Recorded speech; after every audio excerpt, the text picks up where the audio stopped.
Ang gagawin ko naman ngayon ay magdadiagnose po ako ng isang cab motor. So yung cab motor po na to, ito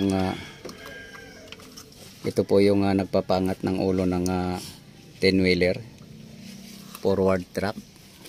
So kapag wala po to ay napakahirap pong iangat to dahil mabigat po yung ulo na to. Kailangan po siya ng motorized.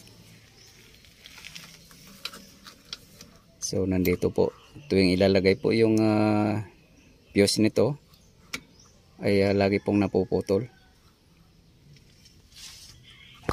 At idadiagnose ko po kung ano po yung naging dahilan dito. Bakit napuputol siya. At once naputol po ay hindi na po nagagamit itong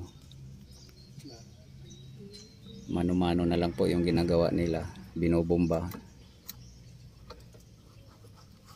So nandito na po yung relay niya. Ayan.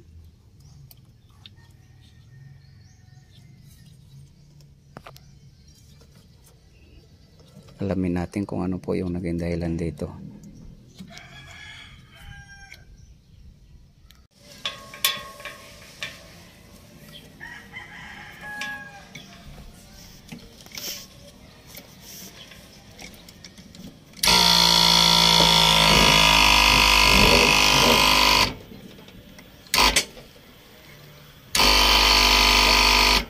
Nakalak ba?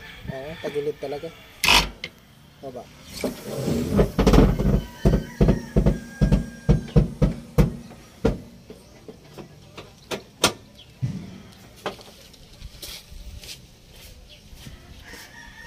So ito na po dinadiagnose ko.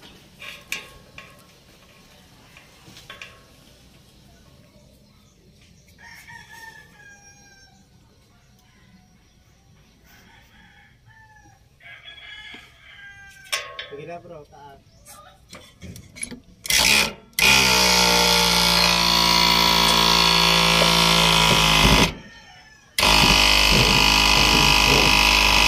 Ay sabit dito sa ano?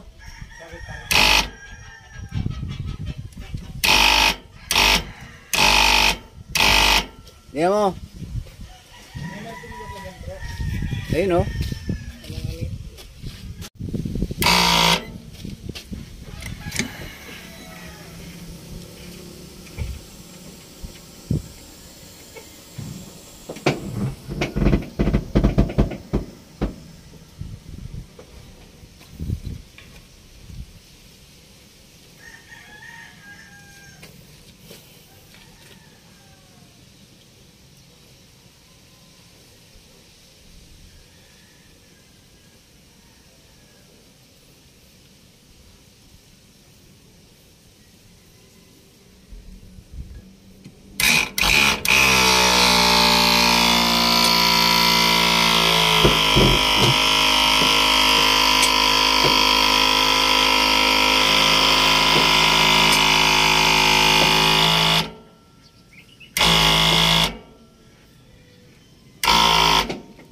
Tama na?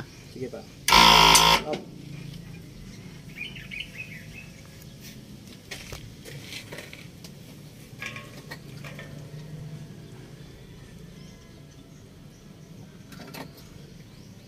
Ano po kasi sabi ni Kuya Chap na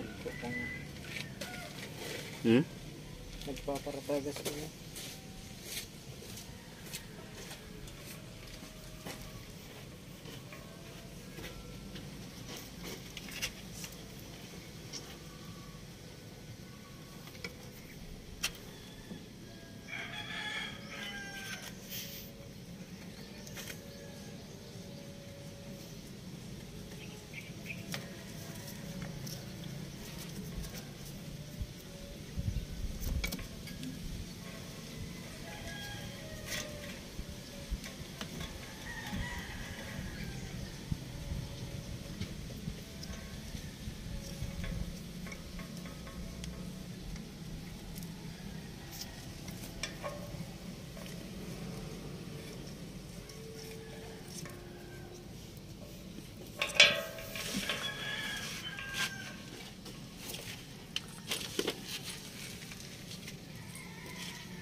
So ito po yung naging findings ko. Yung fuse po ay lagi pong napuputol kahit na hindi pa ginagamit itong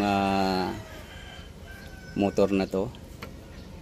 So yung gagawin ko po muna dito ay unang step po ay i-disconnect ko or i-condemn ko yung linya ng fuse na nagsusupply dito. Kasi yung base po sa analysis yung ko ay mayroon pong short circuit kaya napuputol po kahit na hindi pa hindi pa ginagamit. So ang gagawin ko po ay liligyan ko po ng panibagong linya muna. So ito po siya at may sarili siyang fuse at yung linya naman niya ay kinat ko rito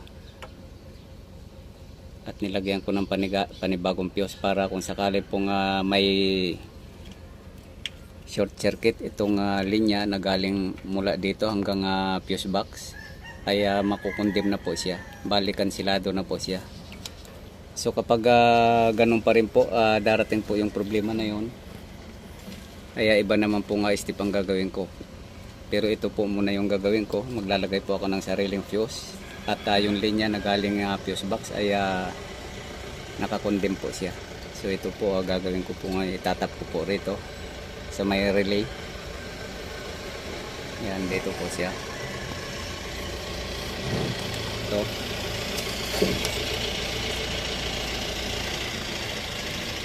Yan. So ito na po, tapos na siya. So under observation po siya.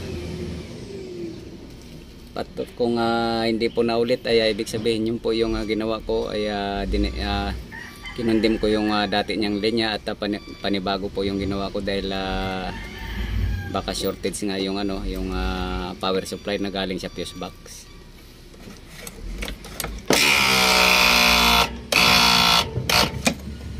So ayan po, gumagana siya ngayon.